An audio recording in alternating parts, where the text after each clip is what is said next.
What's going on, guys, and welcome back to a new video. In today's video we're going to be talking about all the Lego Star Wars The Clone Wars sets that Lego never made.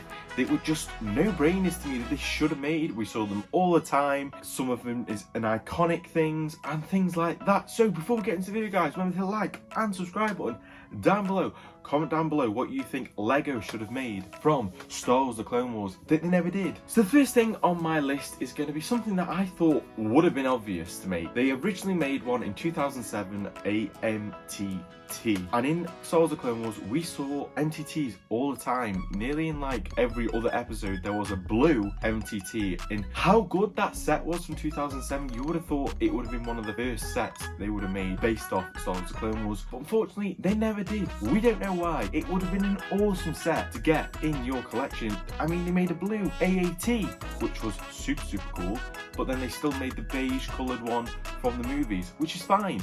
But we got the brown one from the movies for the MTT, but we never got the blue one for the Clone Wars, which doesn't make sense to me. It would have been an awesome set, an awesome arm builder for your droids. And yeah, it just seems that we got loads of clone sets, but we didn't get many droid sets, and that is would have been one of the main ones you would have had in your army as well. They could have still priced it good, it would have worked in their favour, but they never brought it out. Don't know why. It's a real shame because I would have loved to have it in the collection to, you know, fight against your ATT from 2007. It would have been awesome, but they never made it. We could have boosted our droid army.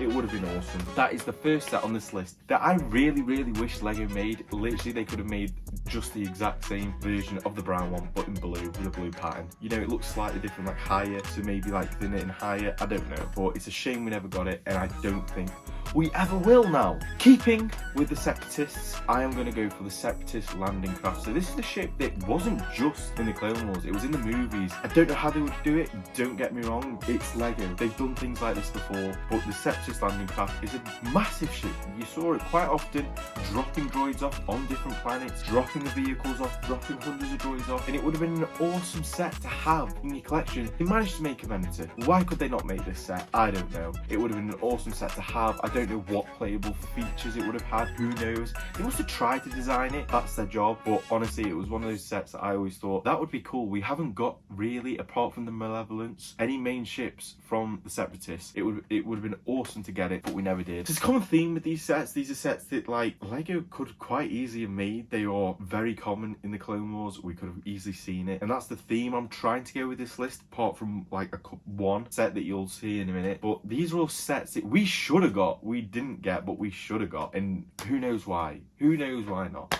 They were too busy making Luke land speeders, that's the problem. But next on the list is the Aquamatic class assault ship, which is basically a Venator, but kind of shorter, wider, and could just like, it's like a troop carrier, which would have been awesome. It could have been a set that came with like 5 clones, you know, that crazy number of clones that Lego never seems to do. The Republic Dropship with AT-OT, which is like, to this day, one of the best Lego Star Wars sets ever. Don't know why they didn't realise what the concept was. Oh wait, 2 great sets in one, lots of clones. What else do people want?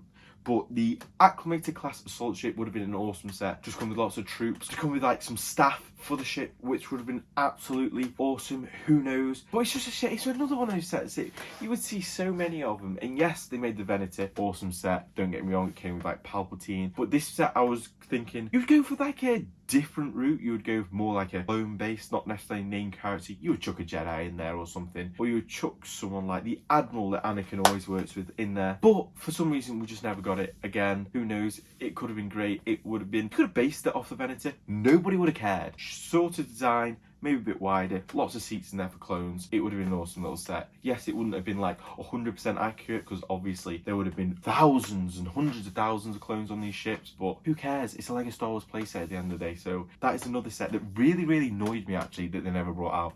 I think they just didn't want to do it because 1, they would have had to put lots of clones in there, and 2, I don't know, they just don't want to give us too much of one good thing. They want to make us like milk the money over course of lots of sets, but they didn't get the idea that we were happy to buy lots because we wanted to build armies. Next on the list is going to be one that I thought was a no-brainer. That's just me, and that is going to be a Clone Wars Phase 2 plain white battle pack. Just me, or as soon as they were shown on the series, they should have been like, right, let's release a Phase 2 battle pack from the Clone Wars. Don't know, plain white one. because we still yet to this day to have Clone Wars style one. I mean, it took us ages to get the Clone Wars style 5 first battle pack, which is just ridiculous, but we should have surely had that, like, that year of that season coming out. They could have done, I wrote down the simple as it would have come with 3 plain guns, just like the original battle pack, and it would have come with a gunner. Why not?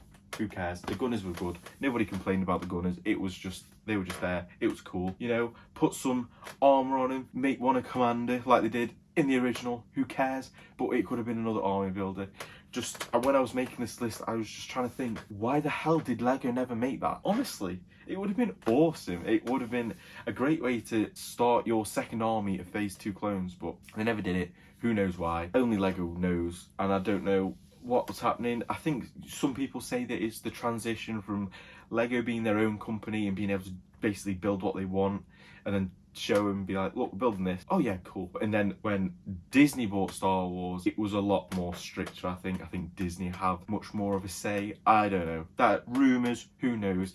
Because that's going to get us on to the last one, which is basically just a one-off set, which nobody knows. You would watch the Clone Wars and you would have said, we're going to get this set. It's a no-brainer, and that's going to be Rex's Blue Y-Wing from Season 5 of the Clone Wars, the final episode. It is a no-brainer. A new Phase 2 Rex, Ahsoka with her 2 lightsabers, and a Jessie. Oh my god, it would have been amazing. And I'm just saying those 3 characters because LEGO's tight. They would only release 3 characters, and maybe even one of the droids that tried to save him. It would have been an awesome set. It would have been a no-brainer. It would have flew off the shelf. It would have been awesome to go next to the yellow one, because obviously they're never going to build another one again. So next to Ahsoka's yellow one that we had earlier on, they could have just remade it in blue. You know, changed, tweaked some things that could have been tweaked. Fine, sorted. Everyone would have bought it for the characters, and because it's such an iconic ship in the last ever episode of the Clone Wars. It's just unbelievable, some of the sets, some of the opportunities LEGO missed out on talking about this list, and there's probably loads more. Like I said at the start of the video, comment down below what you think LEGO missed out on, which is just to you a no-brainer. For me, there are so many things that are just no-brainers. Like, we could have quite easily had a battle pack with a 212 trooper, a 187 trooper, a plain one, and an Ahsoka trooper. Oh wait, that would have been amazing. People would buy hundreds of them. They would buy hundreds of them. I mean, little Johnny, who saves up pocket money, would save up, try and get 2, 3, 4, 5 or 6, just so that he can build his own armies, different colours, be away with it. I don't know, that's just me. Obviously LEGO knows what they're doing, probably, who knows, you know, only the best is good enough, but who cares? Right, before I stop rambling, if you've enjoyed it, remember to hit the like and subscribe button down below for much more LEGO Star Wars videos. I'm super excited for all the LEGO sets to come out later this year, don't get me wrong, super excited. And yeah, I'll see you in the next video.